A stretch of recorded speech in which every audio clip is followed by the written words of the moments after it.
அனைவருக்கும் வணக்கம். உங்கள் மருத்துவர் சென்றாயன். நிறைய பேருக்கு நெஞ்செரிச்சல், புளியேப்பம், தொண்டை கரகரப்பு, அல்சரு, இந்த மாதிரி ஜீரணமண்டல குறைபாடு பார்த்திங்கன்னா ஒரு சிலருக்கு பார்த்தா வயிறு உப்பிட்டு இருக்கும், பெருசாக இருக்கும், உப்பிட்டு இருக்கும். அந்த மாதிரி அது வந்து காற்று நிறைஞ்சிருக்கும் அந்த வயிற்றில். அந்த சமயத்தை பார்த்திங்கன்னா அந்த வாதம், பித்தம், கப நிலைன்னு சொல்லக்கூடிய அந்த நிலை சேஞ்ச் ஆகி உங்களுக்கு உடம்புல வந்து வாதம் அதிகமாகி வயிறு பெருசாக இருக்கும். சரிங்களா? இந்த மாதிரி இருந்தாங்கன்னா ஜீரண கட்டணம் நடைபெறாது. இந்த ஜீரண கட்டணம் நடைபெறலைன்னா அவங்களுக்கு நிறைய உடல் உபாதைகள் ஏற்பட வாய்ப்பு இருக்குது. இந்த மாதிரி ஜீரணம் சரியாக நடைபெறனாலே அவங்களுக்கு வந்து இந்த கழிவுகள் கரெக்டாக வெளியாகாது, மலம் சரியாக போகாது, தூக்கம் கரெக்டாக வராது, இப்படி பல வகையில் தொந்தரவு பண்ணும். ஸோ இந்த மாதிரி இருக்கவங்க பார்த்திங்கன்னா நீங்கள் உணவு முதல் சரிப்படுத்தணுங்க. ஏன்னா எல்லாத்துக்கும் மருந்து தீர்வு கிடையாது, உணவு தான் முதல் தீர்வு.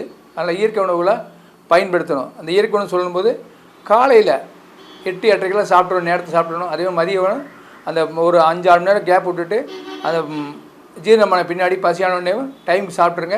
அந்த இரவு உணவு அப்படின்றது வந்து ஒரு அரை வயிறு அந்த மாதிரி சாப்பிட்டா போதுமானது. அதுவும் 7 மணிக்கு முன்னாடி சாப்பிடணும். நம்ம முன்னோர்கள் ஏன் 7 மணிக்கு முன்னாடி சாப்பிடணும்னு சொல்லிக்கானா, நம்ம சாப்பிட்ற உணவு ஜீரணிக்கிறதுக்கு இந்த சூரிய கதிரோட வெப்பம் தேவைப்படுது. அப்போ நமக்கு 6 மணியோட சூரிய கதிர் வெப்பம் முடிஞ்சிடும். இருந்தாலும் வந்து சூரிய கதிர் வெப்பம் வந்து ஒரு 7 மணி வரைக்கும் நம்ம பூமியில் இருக்குது. அதனால் அந்த 1 மணி நேரம் சேர்த்து கூட ஒரு 7 மணிக்குள்ளே சாப்பிட்டிங்கன்னா நம்ம சாப்பிட்ற சாப்பாடு முழுமையாக ஜீரணம் அடைஞ்சிரும். அப்போ வந்து நமக்கு நல்லா எனர்ஜி கிடைக்கும். அந்த எனர்ஜி கிடைக்கும்போது நைட்டில் நல்லா தூக்கம் வரும். நம்ம உள்ளுறுப்புகள் நல்லா வேலை செய்கிறதுக்கு, கழிவு நீக்கம் பண்ணுறதுக்கு உதவியாக இருக்கும். இந்த ஜீரண மண்டலத்துக்கு முக்கியமாக பார்த்திங்கன்னா நம்ம உணவில் இஞ்சி, இந்த பூண்டு, இந்த மாதிரி விஷயங்களை அதிகமாக பயன்படுத்துங்க. இந்த பிரண்டை துவையல் இதெல்லாம் அடிக்கடி சாப்பிடுங்க. இதெல்லாம் எங்களுக்கு நாங்கள் இருக்க பகுதியில் எங்களுக்கு கிடைக்கல, நாங்கள் என்ன செய்யணும்னு கேட்டிங்கன்னா ஒன்றும் பிரச்சனை இல்லை. இதுக்கெல்லாமே சேர்த்து நம்மளோட சர்வீஸ் சித்த வைத்தியசாலையில் ஒரு மூலிகை டீ ரெடி பண்ணிக்கிறோம்.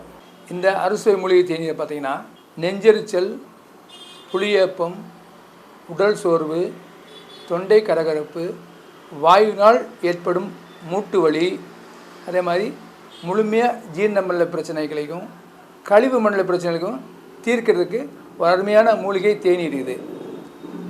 இதை வந்து ஈழ தயார் பண்ணுறோன்றது சொல்கிறோம். முடிஞ்சவங்க அதை செஞ்சு பயன்படுத்த முயற்சி பண்ணுங்க. முடியாதவங்க நம்மளோட சர்வீஸ் சித்த வைத்தியசாலையில் இதை வாங்கி பயன்பெறுங்க. இது பார்த்திங்கன்னா கடுக்கா, சுக்கு, ஆடுதொடா, அருகு, கற்றாழை, கருஞ்சீரகம், தூதுவளை, வல்லாரை, முடவாட்டுக்கிழங்கு அப்படின்னு பல மூலிகளை ஒன்றா சேர்த்து 6 சுவைகளை உள்ளடக்கி இதை தயார் பண்ணிக்கிறோம். இந்த மூலிகை டீயை நீங்கள் ஒரு டம்ளர் தண்ணி எடுத்து இந்த ஒரு பேக்கை போட்டு ஒரு கொதிக்க விட்டு அப்படியே ஒரு சூடாக நல்லா சாப்பிட்டிங்கன்னா சாப்பிடும்போது இனிப்பு, புளிப்பு, துவர்ப்பு, காரம், உப்பு அப்படின்னு 6 சுவை நீங்கள் அதை உணர முடியும். இந்த மூலிகை தேநீரை காலையில் எந்திரிச்சோன்னே வெறும் வயிற்றில் ஒரு டைமும், அதே மாதிரி இரவில் சாயங்காலம் சாப்பாட்டுக்கு முன்னாடி ஒரு டைம் சாப்பிட்டிங்கன்னா உங்களுக்கு வேறு டீ காஃபி சாப்பிட்ற நினைப்பே வராது. ஏன்னா உடம்புல நல்லா ஃபுல்லாக எனர்ஜி கொடுக்கும். இதோட வேலை பார்த்திங்கன்னா நம்ம சாப்பிட்ற சாப்பாட்டை முழுமையாக ஜீரணமடை செய்து அந்த உடல் தேவையான சத்துக்களை உடம்பு பிரித்து கொடுத்து அந்த கழிவுகளை கரெக்டாக மடக்குள்ள தள்ளுறது முக்கியமான வேலையாக இருக்குது. அந்த ஜீரண மண்டலத்தை ஒழுங்குபடுத்தி கழிவு மண்டலத்தை ஒழுங்குபடுத்தக்கூடிய ஒரு முக்கியமான மூலிகை தேநீர். இந்த தேநீரை மட்டும் சாப்பிட்டா கூட உங்களுக்கு நிறைய உடலில் வந்து ஆரோக்கியத்துக்கு உதவியாக இருக்கும்.